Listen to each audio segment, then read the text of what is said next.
तेणु भूत भावन शंकर भगवान को पदार बिंदर जाई शरण पशिले संध्या कन्या मृगी रूपी धारण करी एवं ताहाको बाम हस्तरे शंकर भगवान सुरक्षा देई ताहाको बाम हस्तरे धारण कले सेथि पई शंकर भगवान कर गोटे नाम होइछि मृगधर। आपण माने देखुथिबे शंकर भगवान कर रूपरे आमे माने देखुचे बाम हस्तरे मृगटिए धारण करिसंती एवं ताको उच्चरे स्थापन करिसंती सेथि पई शंकर भगवान कर नाम मृगधर हैला जा फल संध्या कन्या को से सुरक्षा देवा पाई ताहाको बाम हस्तरे धारण कले एवं ब्रह्मा जो मृग रूपी धारण करी मृग रूप धारण करी तांक पछरे दौड़िथिले ब्रह्मा को से धिकार कले। शंकर भगवान कर धिकार पाइला परे ब्रह्मा कर ज्ञान उदय हैला एवं निज स्वरूप धारण करी लज्जावशतः ब्रह्मलोक को फेरी आसिले। ए कथा शास्त्र मान करे आमे माने श्रवण करिचे कपिल भगवान से कथा कहिले पुनर्बार आमे माने जानिचे अहल्याकर सौंदर्य रे मुग्ध होई दुई जन देवता देवराज इंद्र और सूर्य नारायण एमाने मध्य ब्राह्मण पत्नी गौतमकर पत्नी अहल्याकर सौंदर्य रे मुग्ध होई तांक प्रति आकर्षित होई मंद कार्य करिबा पई कपट भाव रे आसी गौतम ऋषि आश्रम रे प्रवेश करी अहल्याकर निर्जीव शरीर को दर्शन करिसंती। या ठारू लज्जाकर विषय कोन थाई पारे।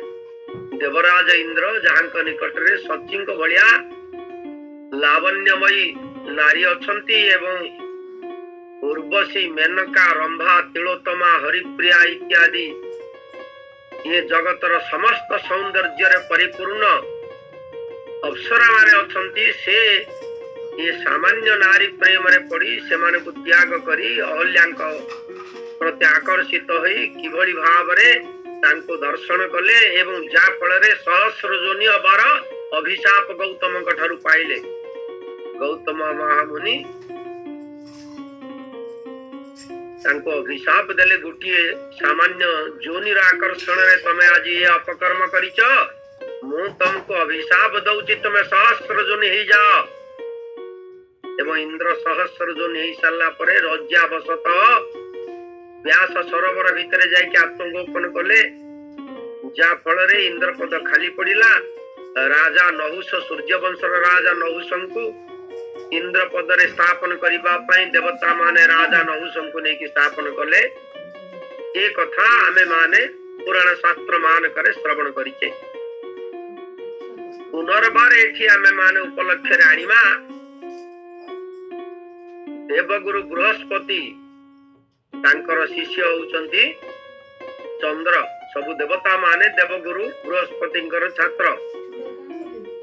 चंद्र जेतेबेले देवगुरु बृहस्पतिंक पुर रे रही विद्या शिक्षा करुथिले देवगुरु बृहस्पतिंकर पत्नी होउचंती तारा। से तारांक प्रति आकर्षित होई तांक प्रेम रे पड़ी तारांकु जबरदस्त निज पुर को नहीं आसीथिले इंद्र चंद्र देवता जा फल रे बृहस्पति आसी तारांकु नबा पई जेतेबेले प्रवेश करिसंती सेतेबेले तारा गर्भवती थिले इंद्र चंद्रंकर औरसरे जा फल रे गर्भवती पत्नी की त्याग करी बृहस्पति फेरी आसिले एवं से तारांक गर्भरु चंद्रंकर औरसरे बुद्ध जन्म ग्रहण कले। ए कथा आमे माने शास्त्र मान करे श्रवण करिचे चंद्र किभली भाव रे निजर गुरु पत्नी के हरण करिथिले। तेणु एथुरु आमे माने अनुभव करिबा ए जो बलवत्तर इंद्रिय आम मानकु बलशाली शत्रु हिसाब रे जगी बसिचंती केतेबेले कोन करि पकेबे। तेणु आमे माने सावधान हवा दरकार। कपिल भगवान कहले नारी प्रति जदि सावधान न हेबे ताहाले केतेबेले जे आपनकर पतन हबो से कथा केही कहि परिबे नाही। पुनर्बार शंकर भगवान कर मोहिनी को पछरे गोड़ेबा कथा हमें माने शास्त्र पुराण मान कर श्रवण करिछि। भगवान कर मोहिनी रूप दर्शन करिबा पई शंकर भगवान अनुरोध कले मा पार्वती सहित भगवान कर मोहिनी रूप दर्शन करिबा पई प्रार्थना करिसंती शंकर भगवान। मोहिनी रूपे भगवान मोहिलो राक्षसंक मन से रूप देखाटी मोते देखिबी गौरी समेत। स्वयं भगवान जानिचंती जे शंकर भगवान मोहित होई जिवे मोहिनी रूप दर्शन करी तेणु मना करिचंती। पुनर्बार शंकर आगे भगवान प्रकाश करिचंती से रूप देखाइबी मुही जेबे संभाली पारु तुही। से रूप देखैबी तुम्हें जे संभाली पारिबो से रूप देखैबी। एतक कहिला परे मध्य शंकर भगवान शांत ही नांती बारंबार अनुरोध करिचंती शंकर भगवान भगवान कर मोहिनी रूप दर्शन करिबा एवं भगवान मोहिनी रूप देखैले। हेमंत रूप शिव देखी पिछाड़ी न पारंती आखी। एभली सौंदर्यमय रूप को दर्शन करी शंकर भगवान विमोहित ही जाइचंती। रूप देखते लज्जा छाड़ी कामे ताहांको मन बुड़ी। से रूप को लज्जा छाड़ी शंकर भगवान दर्शन करिबारु बारंबार तांक प्रति दृष्टिपात करिबारु तांकर मोहजात होईछि एवं मोहिनी पछरे से दौड़िबाकु लागिछ। एभली अनेक अनेक निर्लज कथा आमे माने शास्त्र मान करे सुनिचे। तेणु कपिल भगवान मां को कहले कहले मां जो माने नारी प्रेम रे आकर्षित होती से माने मोठारु दूरी जाती। तो नारायण ऋषि को व्यतीत ए विश्व ब्रह्मांडर समस्ते ये भगवत सृष्ट नारी माया रे पागल। एटे नारायण ऋषि रुते कहिबार तात्पर्य एतिके हैला जे ब्रह्म पुराण रे एक कथा सुंदर भाव रे वर्णना कराइछि। स्वयं भगवान कर अवतार होछि नर नारायण अवतार। से नर नारायण अवतार रे बद्री नारायण क्षेत्र रे नारायण ऋषि तपस्यारत अछंती ध्यानस्थ ही बसचंती। तांकर तपस्या और ध्यान को लक्ष्य करी इंद्रंकर गात्र दा आइछि एवं इंद्र विचार करिचंती बोधे मोर सिंहासन ता ये नहीं जिवे। तेणु नारायण ऋषिंकर तपस्या भग्न करिबा पई रंभा मेनका तिलोत्तमा इत्यादि सौंदर्यशालिनी अप्सरा मान को प्रेरण करिचंती। कंदर्पଙ୍କ सहित गंधर्व मान सहित एमाने नृत्य गीत करिबा सहित नारायण ऋषिंकर मनमोहन करिबा पई बद्री नारायण क्षेत्र रे जेतेबेले नर नारायण ऋषिंक आगे तांकर नृत्य प्रदर्शन करूचंती सेतेबेले नर नारायण ऋषि ए कथा जानि पारिचंती ध्यान थाई से तांकर चक्षु खोली टिके हसीचंती एवं पचारिचंती तमे माने काहे एठी आछि नृत्य करूछ। से माने समस्ते एक स्वर रे कहिचंती आपन को विमोहित करी आपनकर तपस्या भग्न करिबा पई इंद्र हमको प्रेरण करिचंती। नर नारायण ऋषि सेमानकर सौंदर्य प्रति सामान्य मध्य दृष्टिपात करिनांती एवं ओलटी एक नारी सृष्टि करिचंती तांकर दक्षिण जानuru। नर नारायण ऋषि तांकर दक्षिण जानuru गोटे नारी सृष्टि करिचंती जे ए विश्व ब्रह्मांडर ए ब्रह्मांडर जे होची सबठारु सौंदर्यशालिनी तांकठाकु सर्वोत्तम सुंदरी से हेले उर्वशी। उर्वशी की नर नारायण ऋषि तांकर दक्षिण जानuru उद्भव करैचंती एवं से आह्वान करिसंती अप्सरा मानकु तमे माने मोर मनमोहन करबा पई जो सौंदर्य प्रदर्शन करी मो पाखे नृत्य करुतिलो तुमे माने एबे देख मो निकटरे केते सौंदर्यशालिनी नारी अछंती या कही उर्वशी को से सृष्टि करी जगत विमोहित करिदेले उर्वशी सौंदर्य आगरे ये समस्त अप्सरा माने मलिन पड़ीगले कंदर्प मध्य तांक निकटरे शरण पशिगले एते सौंदर्यशालिनी उर्वशी थिले नरनारायण का ऋषिंकर जंघ अर्थात उरु देश सृष्टि होइतिबा तो तांकर ना उर्वशी हैला एवं लज्जावशतः जेतेबेले अप्सरा माने विदाय नै कि जाउचंती नरनारायण ऋषि डाकिले कहले अरे कुआड जाउच ना जाउच इंद्रदेव को कहिबु जे आपनकर तपस्या में भंग करि पारलुनी उल्टी आपण गोटे दिव्य नारी सृष्टि करिछन ना ए नारी की नै कि जा इंद्र को एटा उपहार दबो एवं सबुदिन इंद्र एक कथा मन रखिबे कहार तपस्या भंग करिबा पे ए कार्य आउ करिवे नाही रंभा मेनका तिलोत्तमा हरिप्रिया इत्यादि अप्सरा माने उर्वशी निकट शरण पहुंचती एवं सौंदर्यशालिनी उर्वशी को नहीं इंद्र को उपहार देइछ ए कथा को लक्ष्य करी कपिल भगवान कहले ऋषि नारायण ऋते नारायण ऋषि व्यतीत आउ केही हेले ये नारी मान करो ये माया जाल भितर उद्धार ही पारि नाहंती ए भली भावरे आमे माने ए जगत भितरे केवल उद्धार पाइबार बाट हैला मदन मोहन गोटे नाम आपण माने श्रवण करिथिबे हमर मुरली प्रभु तांकर जगन्नाथंकर सहस्र नाम पाठ कला बेले मदन मोहन बोली गोटे शब्द उच्चारण करते मदन मोहन अर्थार्थ कौन ना मदन को जी मोहित कर देइतिले भगवान श्रीकृष्ण जेतेबेले गोपपुर रे 16 सहस्र गोपांगना मानक सहित लीला करुथिले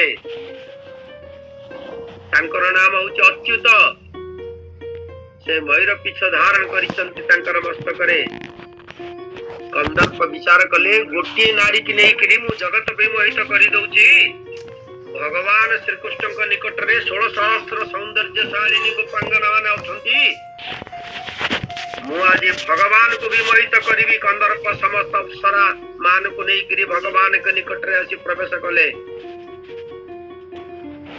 भगवान तांकर शरीर रु राधा रानी के सृष्टि करी जेतेबेले राधा रानी का सहित दिव्य भाव रे कंदर्प आगे प्रकाशित हेले राधा रानी सौंदर्य दर्शन करी कंदर्प पाद तले पड़ी गले विमोहित हो गले चेता बुड़ी गला कंदर्प कंदर्प मोहन भगवान कंदर्प मोहन अर्थ कंदर्प आसीतिले मोहित करिबा पई भगवान को भगवान एभली भाव रे दिव्य सौंदर्य प्रकाश कले जे कंदर्प विमोहित हो गले चेता बुड़ी गला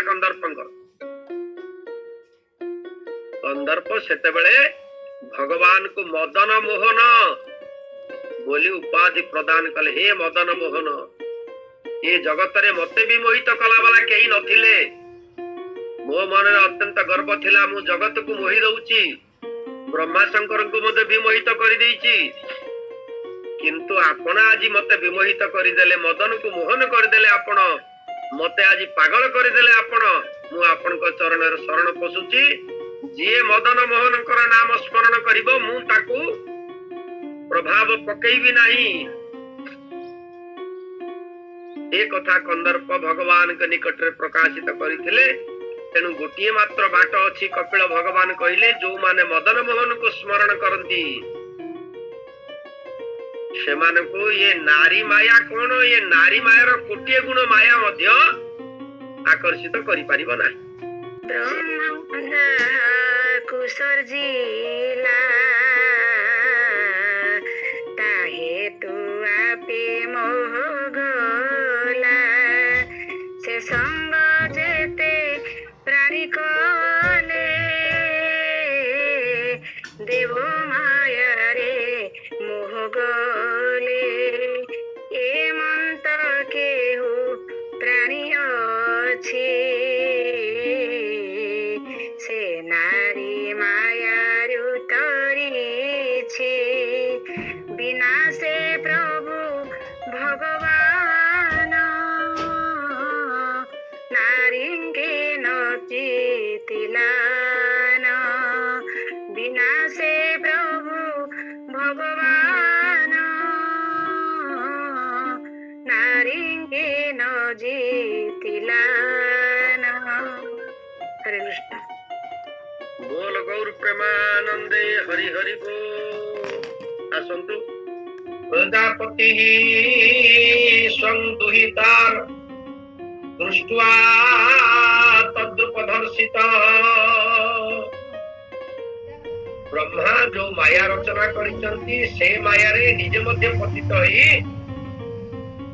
नारीर आकर्षण रे आकर्षित होई उत्तेजित इंद्रिय मान को आयत्त करि न पारी निजर कन्यार सौंदर्य प्रति आकर्षित होई ता पछरे धावमान हेइथिले। खाली धावमान हेइ नथिले एवं अरण्य रे जेतेबेले निजको सुरक्षा करिबा पई संध्या कन्या मृग रूप धारण करिथिले। ब्रह्मा तांको पछरे मृग रूप रे दौड़िथिले एवं शंकर भगवान का पाखरे संध्या कन्या शरण पशिबारु शंकर भगवान मुर्गी संध्या कन्या मुर्गी रूप रे थिला बेले तांको सुरक्षा दबा पई तांको वाम हस्त रे उत्तोलन करिसंती एवं ब्रह्मा को धिकार करिसंती।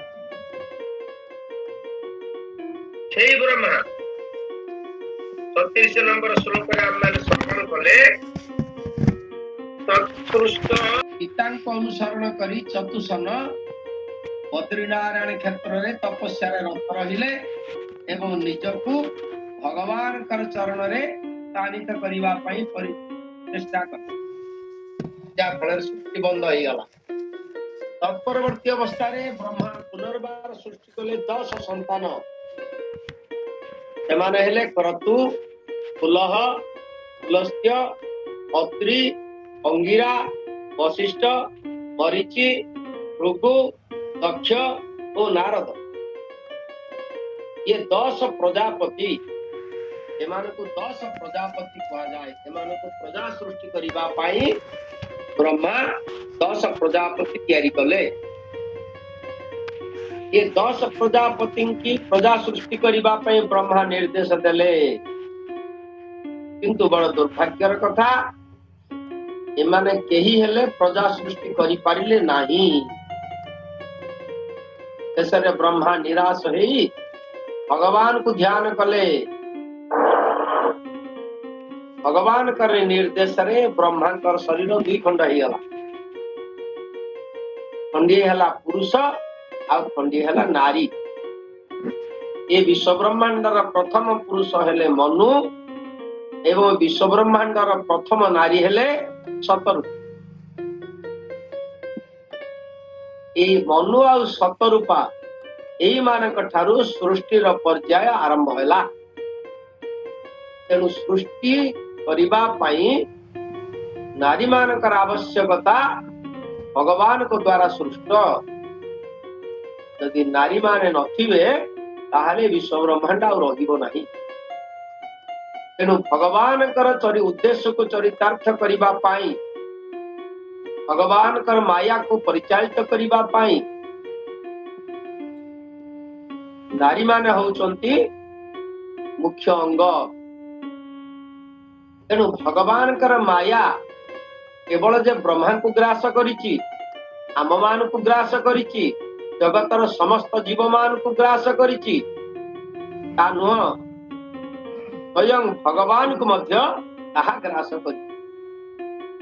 स्वयं भगवान मध्य ये विश्व मोहिनी माया रे प्रपीड़ित। तेणु भगवान ये माया को महामाया रूप में परिणत करी हलादिनी शक्ति चिन्मयी शक्ति राधाराणी की तांका शरीर सृष्टि करी। नारी मानकर समस्त सद्गुण प्रकाश करिचंती स्वयं भगवान राधाराणी माध्यम। तेणु राधाराणी होउचंती भगवान कर परिचारिका। किंतु नारी मान को जो माने सखी कंढई करी ये संसार भितरे सृष्टि पर्याय रे लिप्त रुहंती माने पशुवत जीवन यापन करती। नारी होउची भगवान कर मोहमायार एक परिप्रकाश। तेणु ताहाकू भगवान कर शक्ति बोली विचार करी भगवान को ध्यान करी जो माने भगवान कर चरण रे शरण पसंदी नारी मान कर माया बा मोह आकर्षण तांकू किछि करि पारे नाही। वर्तमान आसंतु ए नारी मान कर जो प्रगाढ़ शक्ति ताहा स्वयं भगवान कपिल निज मुखरे प्रकाश करिछन। ता पर श्लोक रे मां देवहूति की कपिल भगवान कहिले 38 नंबर श्लोक रे बलं में पश्य मायायाः बलं में पश्य मायायाः श्रीमज्या जैनो दिशा यः करोति पदाक्रान्तान् रुविजुम्भ्रेण केवलम्। विशाल नारी मानकर बलशाली शक्ति भगवान कपिल कहले हे मां देख ये जगत रे नारी माने होउचंती मोर स्वरूप एवं सेमानक माध्यम रे ए जगत को मु बांधी रखिछि। तेणु ए जगत रे श्रीमज्या जैनो दिशा एमिति केही हेले नाहंती मो व्यतीत जो माने नारी मानक माया पड़िबे ना। एपरिकी बड़ बड़ शक्तिशाली वीर मान मध्य जैनो दिशा अर्थ विश्व विजयी जो माने विश्व विजयी विश्व को जय करि पारंती एभली शक्तिमान को मध्य नारी माने आक्रांत करी तांको मायाग्रस्त करी तांको द्वारा सेमानकर नारी मानकर इच्छा को चरितार्थ करिबा पाई नारी माने प्रवर्तना दियंती। जेतेबेले नारी सृष्टि पालन एवं संहारण आपण माने अनुभव करिथिबे। सृष्टि करिबारे नारी होउचंती प्रथम भूमिका। पुरुष मान द्वारा सृष्टि संभव नुह। नारी होउचंती सृष्टिर मूल उत्स एवं सृष्टि करिबारे नारी होउचंती प्रथम। द्वितीय पर्याय पालन पालन करिबा पाई पुरुष मान पाखरे दक्षता नहीं। तेणु संतान सृष्टि करिबा जगतर समस्त कार्य को सृष्टि करिबा एवं ताकू परिपालन करिबा पाई नारी मानकर भूमिका होची गुरुत्वपूर्ण। नारी होची भगवान कर बलिष्ठ बहिरंगा शक्तिर परिप्रकाश। सृष्टि पालन एवं तृतीय पर्याय नारी होची संहार कर्त्री।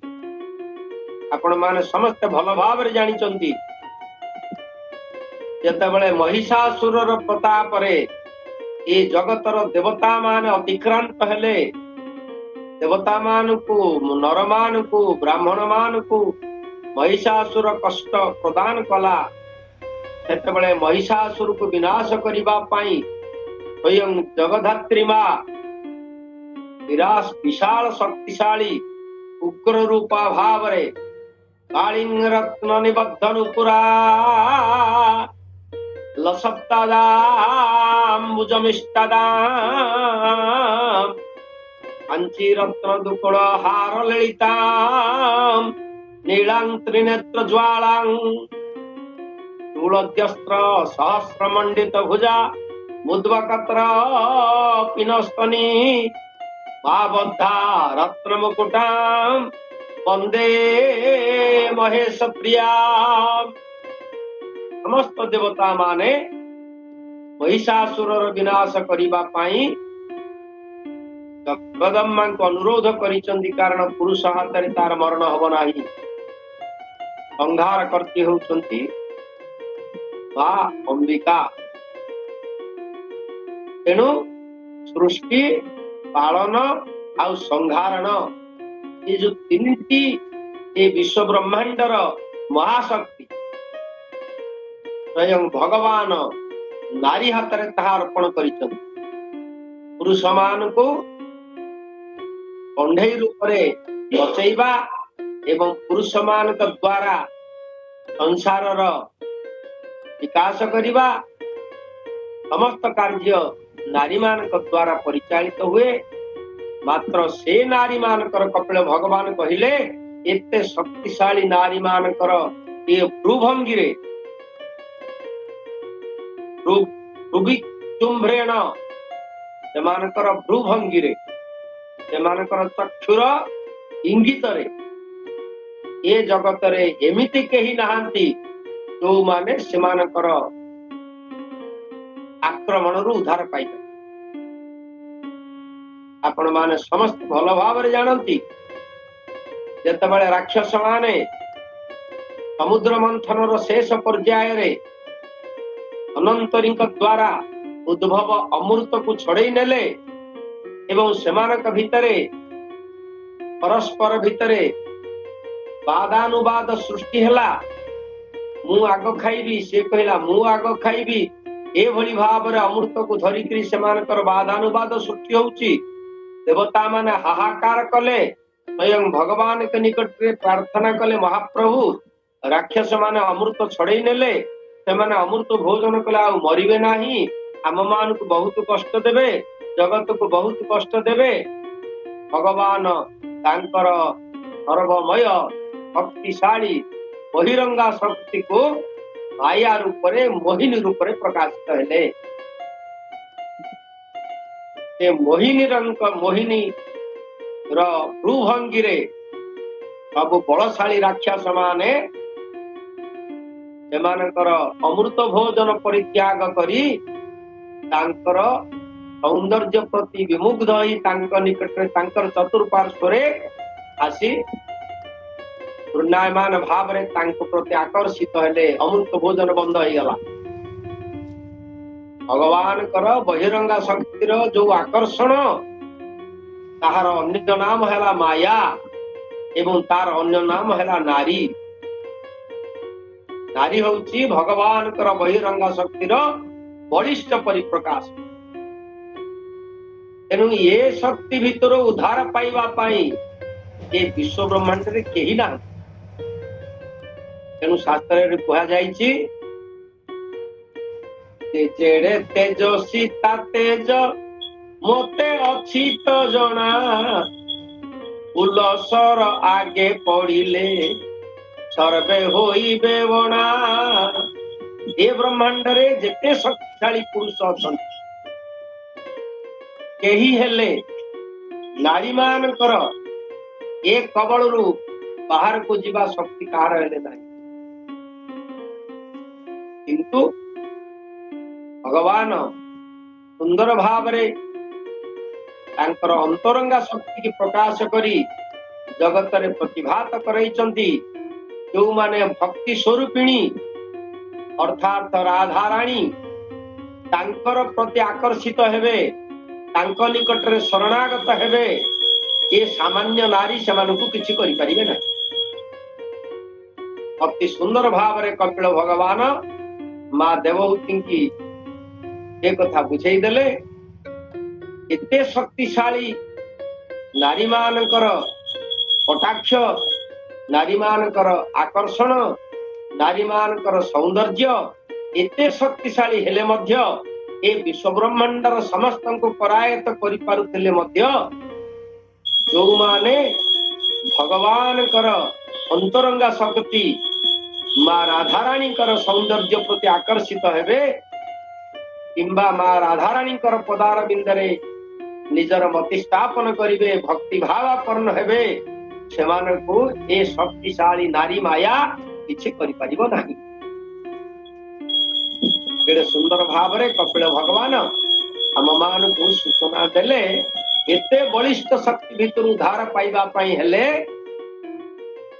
ଆମେ ଭଗବାନଙ୍କର ହ୍ଲାଦିନୀ ଶକ୍ତି ଆଉ ମଦନ ମୋହନଙ୍କର ଚରଣାର ବିନ୍ଦରେ ଯଦି ଶରଣ ପଶିବା ତାହେଲେ ଏ ଶକ୍ତି ଆମ ମାନଙ୍କର କିଛି କରିପାରିବ ନାହିଁ।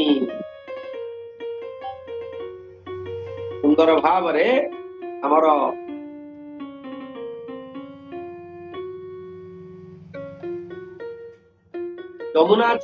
ଯମୁନାଲାଲ ଆଚାର୍ଯ୍ୟ ଜଣେ ପରମ ବୈଷ୍ଣବ ସେ ପ୍ରକାଶ କରିଛନ୍ତି, ଯେତେବେଳେ ନାରୀ ପ୍ରତି ନିଜର ମନ ଆକର୍ଷିତ ହୁଏ ସେତେବେଳେ ରାଧାରାଣୀকে ସ୍ମରଣ କର ଏବଂ ରାଧାରାଣୀଙ୍କର ସ୍ମରଣ ଆସିଲେ ନାରୀ ମାନଙ୍କର ମାୟା ତମକୁ ଆକର୍ଷଣ କରିପାରିବ ନାହିଁ। ଆସନ୍ତୁ 38 ନମ୍ବର ଶ୍ଲୋକର ଓଡ଼ିଆ ଅନୁବାଦ ଆମେ ମାନେ ଶ୍ରବଣ କରିବା। ଆମର ଲକ୍ଷ୍ମୀ ମା ଅଛନ୍ତି ଶ୍ରୀକ୍ଷେତ୍ର ଧାମରୁ। ଲକ୍ଷ୍ମୀ ମା ଆମକୁ 38 ନମ୍ବର ଶ୍ଲୋକର ଓଡ଼ିଆ